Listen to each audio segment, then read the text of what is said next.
नमस्कार, स्वागत है आप सभी का सागर कोचिंग सेंटर भुवनपुर में। मैं हूं श्रवण कुमार सागर। आज की इस वीडियो में आपके लेकर के एनएमएस एग्जाम पेपर 2024-25 के लिए साइंस के 35 संभावित प्रश्न जो आपके एग्जाम में आ सकते हैं। तो आइए क्लास को स्टार्ट करते हैं।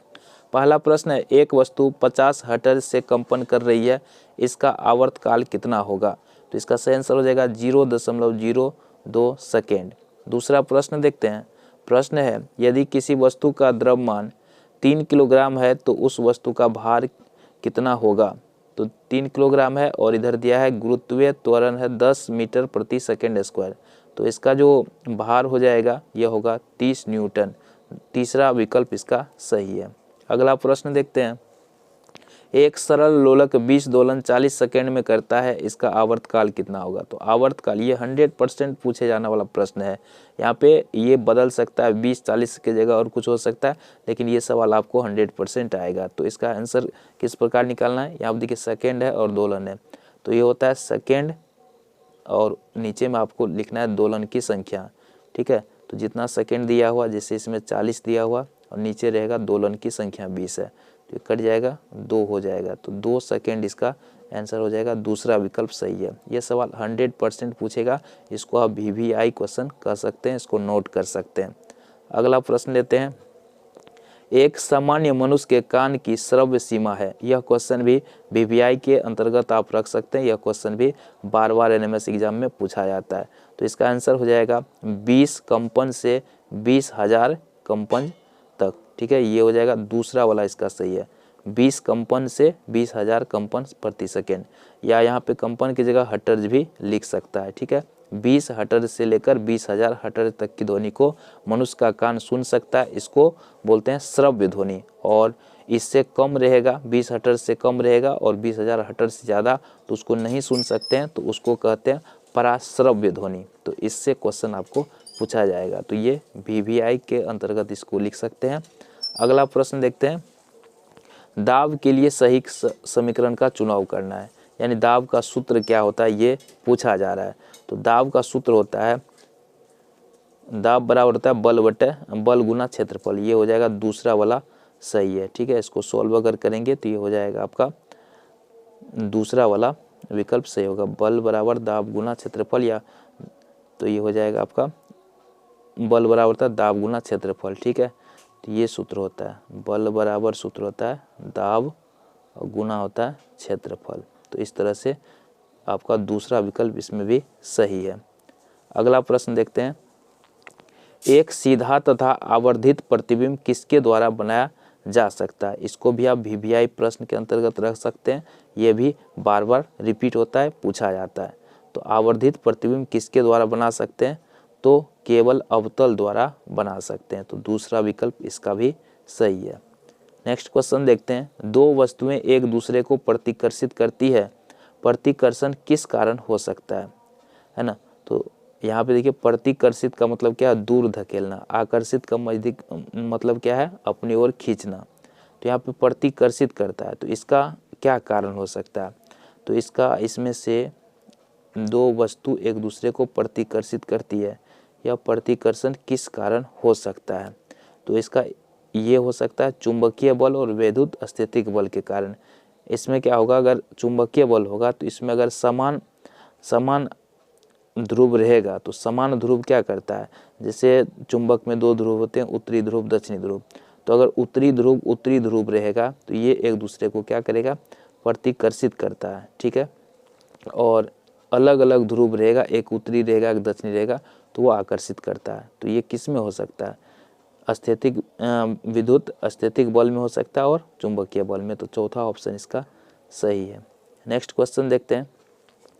निम्न में कौन सी युक्ति विद्युत चुंबक का प्रयोग नहीं करती है ना? कौन सा युक्ति? ये भी आप VVI में रख सकते हैं। ये पिछले वर्ष भी पूछा गया था और इस बार भी पूछे जाने की संभावना है, तो इसको आप नोट कर सकते हैं। तो विद्युत चुंबक का प्रयोग नहीं करती है, तो हो जाएगा आपका विद्युत फ्यूज। इस बार भी जो 4-5 राज्य में एग्जाम हुआ, ये क्वेश्चन 100% पूछा गया, तो इसको भी आप VVI के रूप में नोट कर लीजिएगा, ये पूछता है। अगला देखते हैं। आप लोहे की वस्तुओं को सुरक्षित रखने के लिए उस पर इलेक्ट्रोप्लेटिंग कर सकते हैं, तो इसमें किसका कर सकते हैं ना? तो इसमें क्रोमियम का कर सकते हैं, जिंक का भी और निकेल का भी। तो उपर्युक्त सही सभी आंसर हो जाएगा, ऑप्शन नंबर 4 सही है। नेक्स्ट क्वेश्चन देखते हैं। सोनाली ने तड़ित देखने के 5 सेकेंड बाद झंझावात को सुना, वह दूरी ज्ञात कीजिए जहां तड़ित एवं झंझावात घटित हुई, है ना। तो यहाँ पे ध्वनि की चाल दिया है 330 मीटर प्रति सेकेंड और 5 सेकेंड के बाद सुनता है, तो इसका क्या हो जाएगा, ऑप्शन नंबर इसका पहला सही हो जाएगा। ठीक है, ऑप्शन नंबर 1। यहाँ पे इसको गुना कर देंगे 5 से, ठीक है, तो ये आ जाएगा 1650 मीटर। अगला प्रश्न है, दो समतल दर्पण एक दूसरे के समकोण पर रखे गए हैं। इन दो समतल दर्पणों के बीच एक सिक्का रखा गया है। सिक्के के कितने प्रतिबिंब दिखाई देंगे? तो यहाँ पर देखिए सिक्के का अनंत प्रतिबिंब आपको दिखाई देगा। वह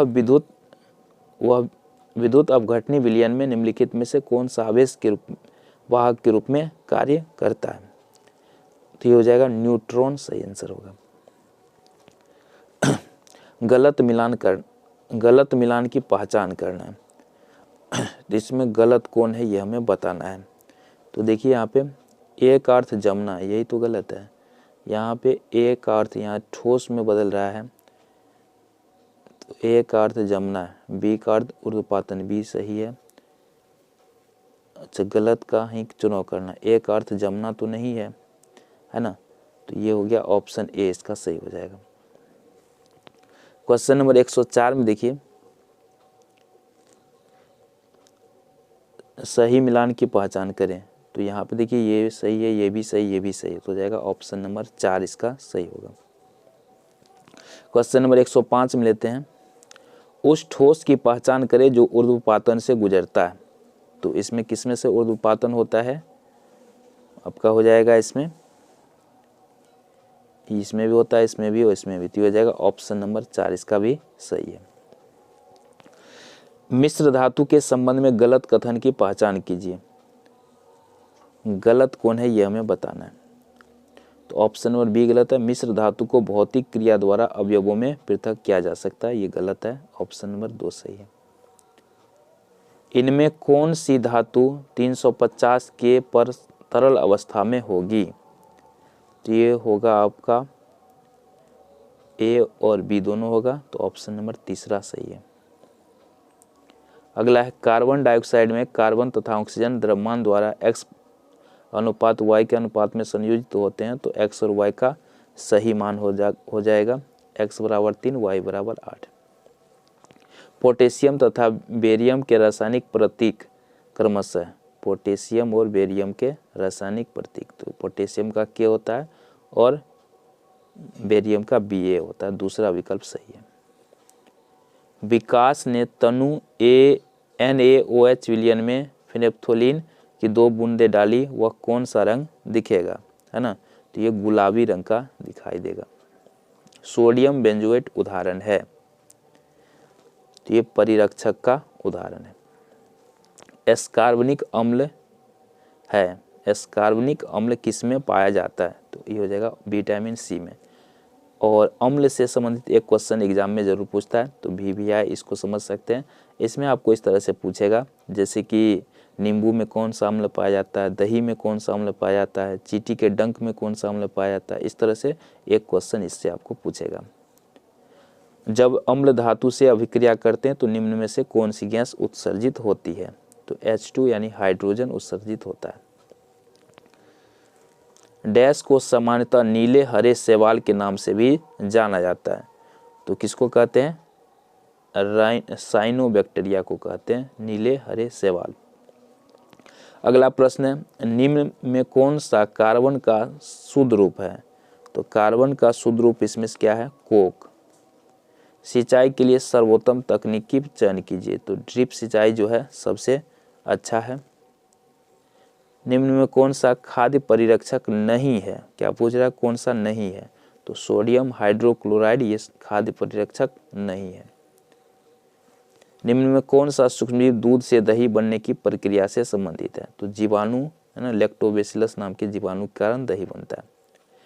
निम्न में से कौन सा पेट्रोलियम परिष्करण का उत्पाद नहीं है, यानी पेट्रोलियम से जिसका निर्माण नहीं होता है। तो कोल तार का निर्माण पेट्रोलियम से नहीं होता है। डैश के को चेचक के टीके का आविष्कारक कहा जाता है।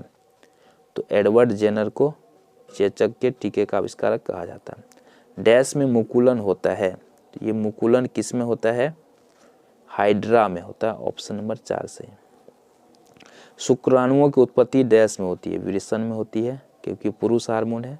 इंसुलिन का उत्पादन डैश ग्रंथि करती है? इंसुलिन होता है अग्न्याशय में। डॉली क्लोन किए जाने वाला पहला स्तनधारी का जन्म कब हुआ था? तो ये हुआ था 5 जुलाई 1996 ईस्वी को। यह भी VVI में रख सकते हैं, बार बार पूछा जाता है। अगला देखते हैं, एक अनिश्चित अंडाणु में समानता गुणसूत्र होते हैं। तो अंडाणु में कौन सा गुणसूत्र होता है? तो ये होता है आपका X गुणसूत्र। तो आज की वीडियो में 35 आपको साइंस के प्रश्न बताएं। अगले वीडियो में सोशल साइंस के इंपॉर्टेंट क्वेश्चन लेकर के आएंगे। चैनल पर सब्सक्राइब कर लीजिएगा, वीडियो को लाइक कीजिए।